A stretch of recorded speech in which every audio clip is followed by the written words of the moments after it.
what you're showing is that, first of all, most of the money is not going to the refugees. It's going to the bureaucrats Exactly. in the Palestinian Authority. And also, is UNRWA money going also to Hamas?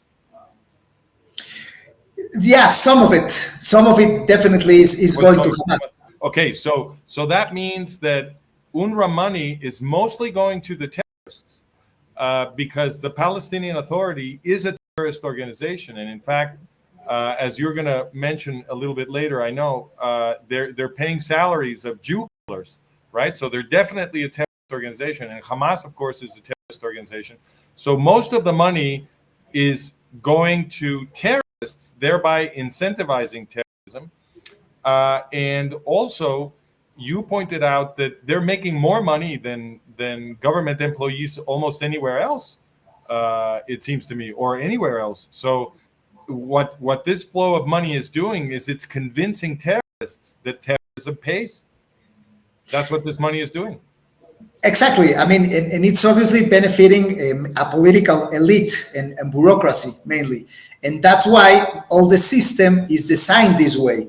But the most interesting thing is that people will claim that it's not dark money. I mean, at the end, it's official UN donation. It's official contribution to schools. So, if you go and scan the traditional financial system, a lot of it will seem to be transparent and clean, because at the end, it's a donation to schools. Yes, but then if you see what's being thought in those schools, then you start asking questions. And then, and that's what these slides intends to show. Oh, so we had no idea Hamas as well stored weapons inside of schools and launched rockets from our schools and hides hostages and kills people in our schools. Actually, we have this case in Mexico, a Mexican of nationality as well. So we had this case of Orion Hernandez, which is a hostage that he wasn't even Jewish, but he was killed at the Nova Festival, tortured and killed. And he appeared several months afterwards. The IDF retrieved his body from beneath a UN installation. So it not only that the official money to schools was perverting the education system, but these installations were used and are being used to this day as the basis. Also the Central Intelligence Command was beneath hospitals and schools and UN installations. So, this answering your question of the blur line when talking about financing aid and financing terrorism, right? Which is obviously not a clear division.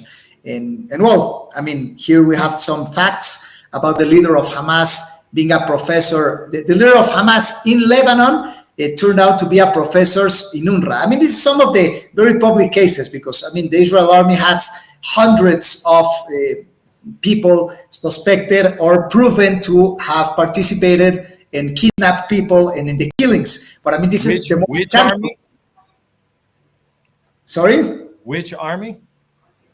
The IDF, the Israel Defense Army, has a lot of evidence which is linking UNRWA staff to terrorist activities. And we know there's several hundreds of them. But there were only a few public cases that made it to the press. One of them is this leader of Hamas in Lebanon, working closely as the attaché to Hezbollah, which was obvious that he was also a professor hired by the UN. So this is one of the few cases that went public that he was clearly a terrorist and clearly working for the UN at the same time.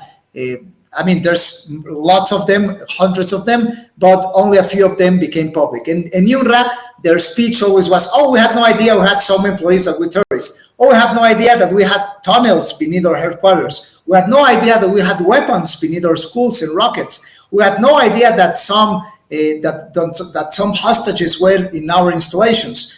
So that's a thing we have to question more seriously.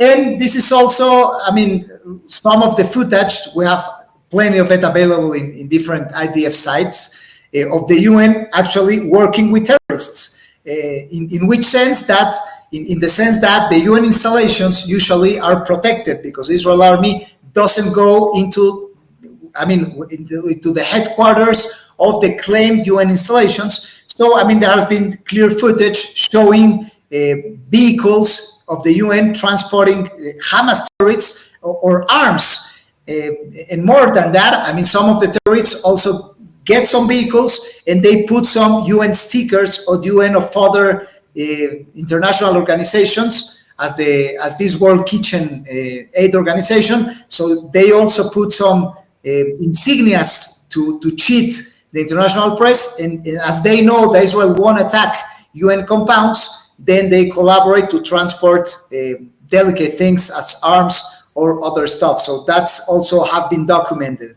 And well, that's another photo of the graduation, of the kindergarten graduation of the parents being present in a ceremony of killing a Israeli soldier, right? So the fact that this is a graduation and that the children are made to enact the execution of an Israeli soldier means that this is the highest value. So at graduation, you have to show your teachers that you learned the most important thing, right? And this is what they consider the most important thing. This is the key learning that they get from their education is that they must kill Jews. Definitely, and I think this is the greatest problem of the Palestinian cause so far, because they put first the destruction and the genocidal destruction and denial of the Jewish states before their own national determination. So, if you're talking about independence and destroying the Jewish states, it's on the top is the destruction of the Jewish states and then their national determination. So if they don't ever change those priorities, I don't think there's any possibility of reaching a serious peace agreement